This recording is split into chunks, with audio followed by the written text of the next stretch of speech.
रमेश शहर की चहल पहल भरी गलियों में एक साधारण रिक्शा चालक था। उसका जीवन अपने काम की सादगी और ईमानदारी के इर्द गिर्द घूमता था, क्योंकि वह यात्रियों को एक जगह से दूसरी जगह ले जाता था और अपने परिवार की आजीविका चलाता था। दिन रात वह अथक परिश्रम करता रहा, लेकिन आज भाग्य ने अप्रत्याशित मोड़ ले लिया। जैसे ही वह भीड़भाड़ वाले चौराहे पर पहुंचा, प्रवीण नाम के एक ट्रैफिक पुलिस अधिकारी ने उसे रोक लिया और उसे साइड में जाने का इशारा किया। प्रवीण ने सख्त निगाहों से रमेश पर ट्रैफिक नियमों का उल्लंघन करने का आरोप लगाया और जुर्माना मांगा। प्रवीण ने अपना बचाव किया, लेकिन प्रवीण को स्पष्टीकरण देने में कोई दिलचस्पी नहीं थी। उसने धमकी दी कि या तो पैसे दे या फिर थाने ले जाए। रमेश आश्चर्यजनक रूप से शांत था। उसने अधिकारी के पीछे थाने तक जाने की पेशकश की।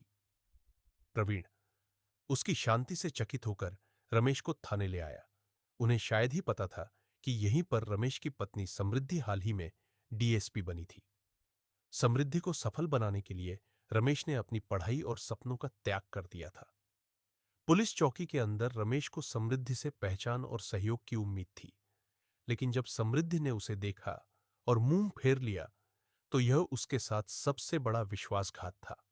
उसकी मदद करने के बजाय उसने उसका रिक्शा जब्त करने का आदेश दे दिया। इस आघात ने रमेश को तोड़कर रख दिया।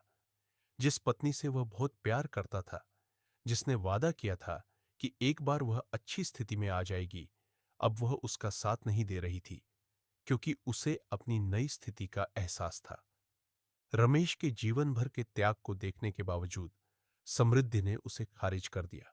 उस रात जब रमेश भारी मन से घर लौटा, तो उसकी मां श्यामला देवी ने चिंता के साथ उसका स्वागत किया। उसने बताया, समृद्धि बदल गई है। वह सफलता के सपने तो देखती है, लेकिन अपनी जड़ों को भूल जाती है। हालांकि उनकी बातचीत से अप्रत्याशित ज्ञान प्राप्त हुआ।